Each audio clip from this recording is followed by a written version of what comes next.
بیشتر مردم عمرشون رو با فروش زمان میگذرونن، اما ثروتمندا یه راز دارن. اونا زمان رو نمیفروشن. اونا سیستمایی میسازن که حتی وقتی نیستن هم براشون پول میسازه. این تفاوت نگاه از همون اول مشخصه. خیلی‌ها برای هر ساعت کار یه حقوق ثابت میگیرن و همینه که هست. ولی ثروتمندا به این فکر میکنن که چطور میتونن یه جریان درآمدی بسازن که حتی وقتی خواب باشن هم ادامه داشته باشه. اونا به دارایی فکر میکنن، نه فقط دستمزد. رابرت کیوساکی نویسنده کتاب پدر پولدار پدر فقیر نمونه روشن این موضوع. اون از نوجوانی یاد گرفت به جای اینکه فقط برای حقوق کار کنه توی دارایی‌ها سرمایه‌گذاری کنه. به جای اینکه عمرش رو صرف کارمندی کنه، سیستم‌هایی ساخت که خودشون براش درآمد ایجاد می‌کردن. برای همینم همیشه میگفت آموزش مالی مهمترین سرمایه‌گذاری زندگیه. همین نگاه باعث شد مسیرش از همون اول با بقیه فرق داشته باشه. واقعیت اینه که درآمدی که فقط از کار فعال بیاد همیشه محدوده، چون تو فقط یه نفر هستی و روزت 24 ساعته. اما وقتی یاد بگیری ارزش خلق کنی یا پول تو جایی بذاری که خودش برات کار کنه، جریان درآمدی غیر فعال داری که حتی وقتی تو مستقیم کاری نمی‌کنی ادامه داره. این یعنی آزادی بیشتر، استرس کمتر و قدرت تصمیم گیری بالاتر. وارن بافت هم همین مسیر رو رفت. از نوجوانی یاد گرفت که پول رو تو دارایی‌های درست سرمایه گذاری کنه. اون به جای دویدن دنبال کار بیشتر، سهام و کسب و کارهایی خرید که خودشون رشد کنن. به همین دلیل درآمدش سال به سال زیادتر شد، بدون اینکه مجبور باشه بیشتر کار کنه. اون همیشه میگفت مهمترین دارایی یه آدم مهارت تصمیم گیری و صبرشه. حالا شاید بپرسی خب این نگاه چه تأثیری داره؟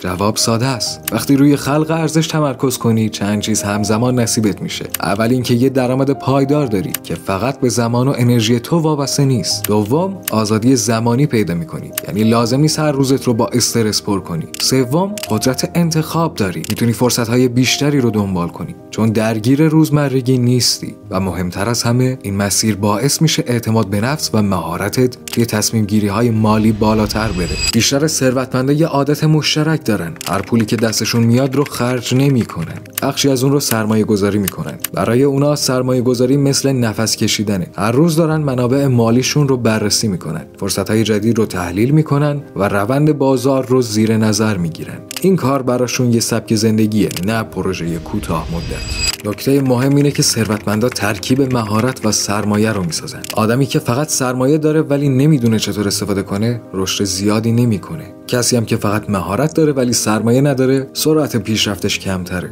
اما وقتی این دوتا کنار هم قرار بگیرن، پول خودش شروع میکنه به کار کردن. اونا همینطور همیشه دنبال فرصت‌های تازه‌ن. فرق نمیکنه بازار سخت باشه یا اوضاع بد. ذهنشون طوری تربیت شده که بپرسن اینجا چه فرصتی است. حتی کوچکترین ایده میتونه برای اونا تبدیل به یه دارایی بشه. اما این مسیر فقط مالی نیست، ذهنی هم هست. ذهن ما عادت داره پول رو فقط به کار مستقیم ربط بده. کار میکنم، حقوق میگیرم. برای همین تغییر این باور نیاز به تمرین داره. خیلی از ثروتمندا با تصویرسازی ذهنی شروع کردن.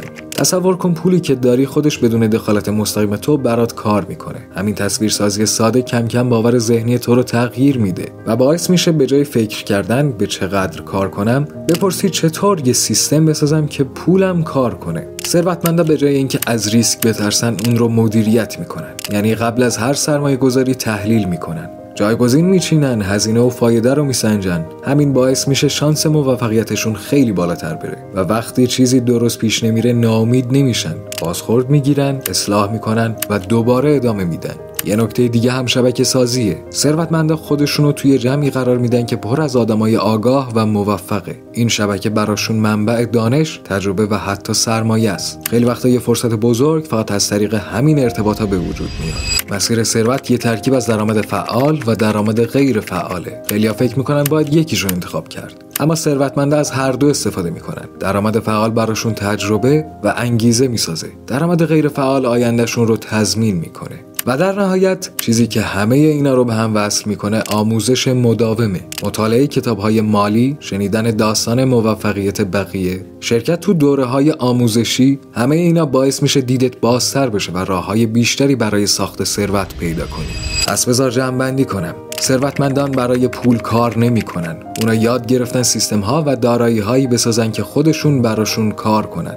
پول براشون ابزار آزادیه، نه هدف نهایی. هر روز یه قدم کوچیک برمی‌دارن تا دارایی بسازن، ارزش خلق کنن و فرصت‌های تازه رو به ثروت تبدیل کنن. اگه تو هم بخوای تو این مسیر بیفتی، لازم نیست یه شب تغییر کنی. فقط کافیه امروز شروع کنی. نگاهت رو عوض کن، روی خلق ارزش تمرکز کن و یاد بگیر چطور پولت رو مدیریت کنی. کم کم ذهن و زندگی عوض میشه و میبینی پول داره برای تو کار میکنه، نه برعکس.